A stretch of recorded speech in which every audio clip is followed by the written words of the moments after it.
رسول اللہ نے کہا کہ تقوی اختیار کر لو. خدا کی قسم انہوں نے جب رسول اللہ نے بات کہی انہوں نے اسی وقت کہا ٹھیک ہے یا رسول اللہ جیسا آپ نے کہا ویسا ہم کر لیں گے. رسول اللہ کی بات کے مطابق انہوں نے عمل کیا.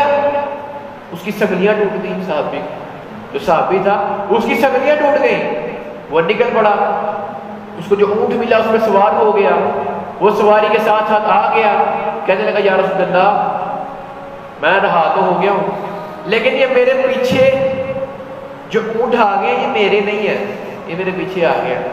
تب اللہ تبارک و تعالی نے اس آیت کو نازل کیا وَمَن يَتَّقِ اللَّهَ يَجْعَل لَّهُ مَخْرَجًا وَيَرْزُقْهُ مِنْ حَيْثُ لَا يَحْتَسِبُ وَيَرْزُقْهُ مِنْ حَيْثُ لَا يَحْتَسِبُ.